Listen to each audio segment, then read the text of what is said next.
Good afternoon, Bill. After reading your email, I realized that it will probably be beneficial for you to see what are the capabilities of the new Operation Capacity Manager tool.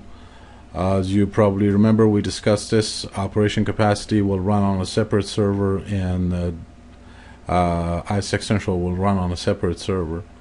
Since you already have the installation, your server will be upgraded to a virtual machine version of it. Once you have this installed, what I like to do is I would like to take you through a scenario, and I will tell you the limitation and I'll tell you the capability that exists.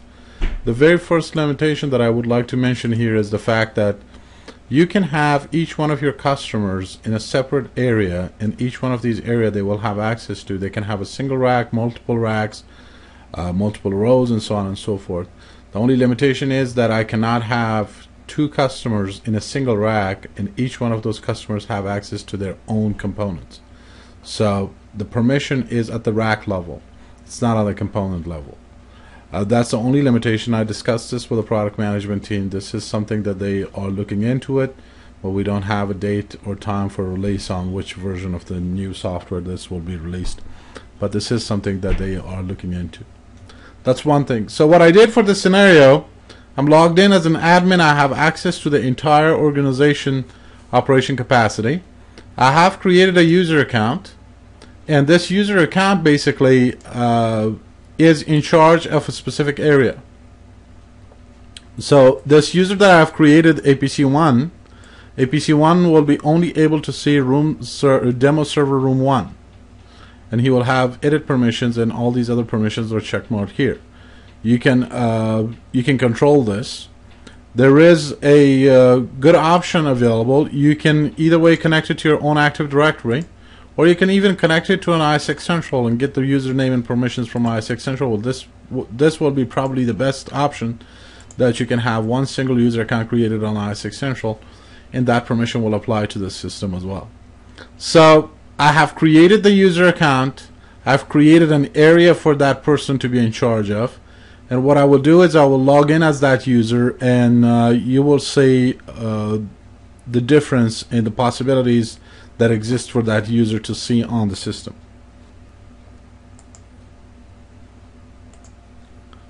So as you can see now, I'm logged in as APC1 user account.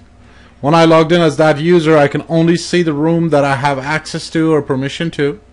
And with that being said, I only see the IAC Central alert that are related to my specific areas.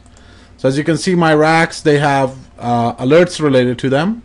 And these alerts are showing up here on the bottom of the screen under Alarm tab. So the beauty of this is that I can either way go directly to the rack mounted PDU or any other device that this alert is related to, or I can go to the IAC Central web interface. Now we develop a new web client for this. You can go directly to that web interface from here, and the web interface will look like this.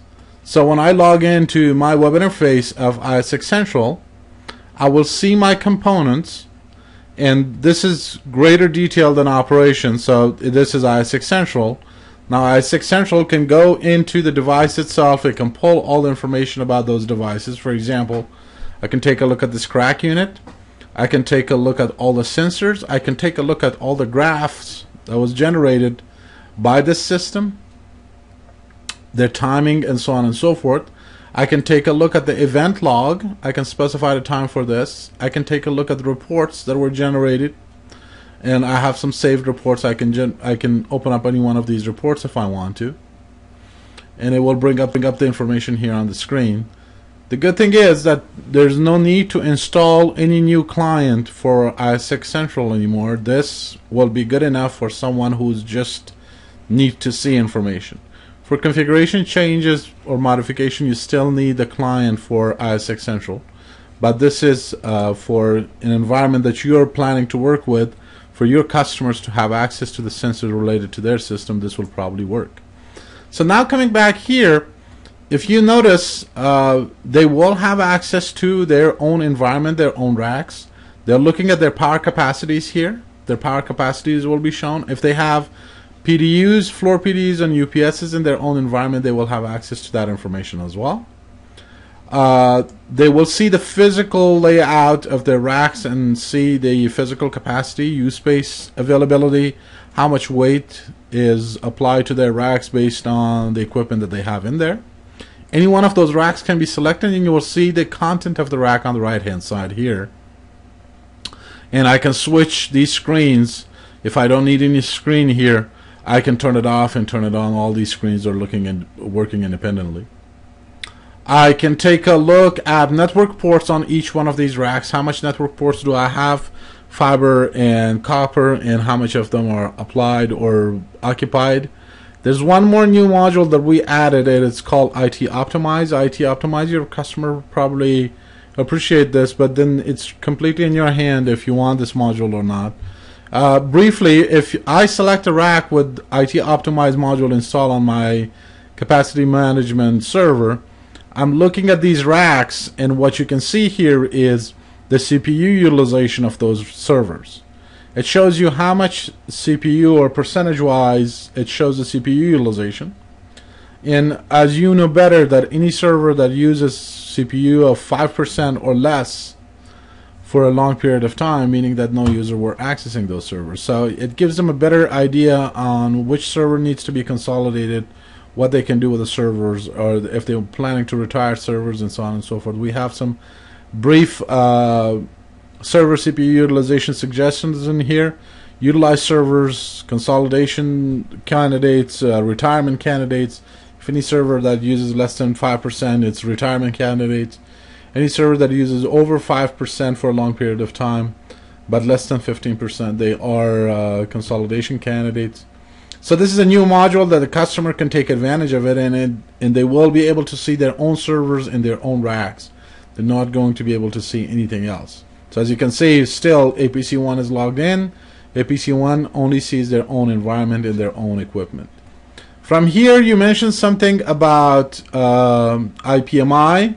As you know, IPMI is a function of NetBots. If you have NetBots appliances in place, and those NetBots appliances needs to have IPMI licenses, a pack of 5 of IPMI licenses available through EPC, you can get those. And once those are purchased and applied to the NetBot system, you should be able to see the servers in the layout. Should be able to see all their servers, and they will see all the component on those servers, and we will be able to work with these systems from here. So IAC Central will be keeping track of all the NetBots appliances, and following that, NetBots appliances will be keeping track of all the IPMI nodes that it has control over.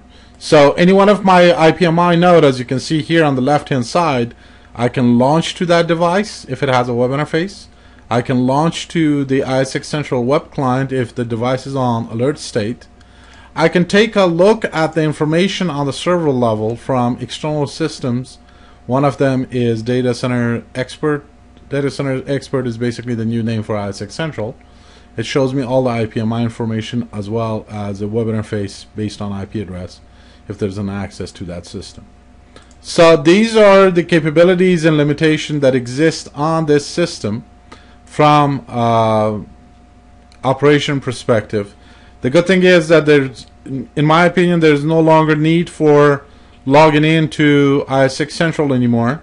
This operation interface should give enough information to the user from various perspectives, including IAC alerts. So while APC1 user is logged in, there are some alerts related to some of the racks, and as you can see, when I select the rack, I can see the alerts in here. And based on this alert, the system doesn't have, operation doesn't have detailed information about the alert, but it gives me the possibility to go to IAC Central web client and see that specific alert.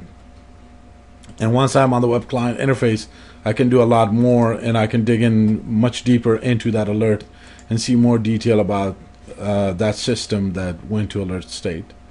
So this is a, I would say, a 50,000 feet overview of the new capacity operation. There are more features into this. If you want me to talk about this later on, we can talk about it. just to give you an idea.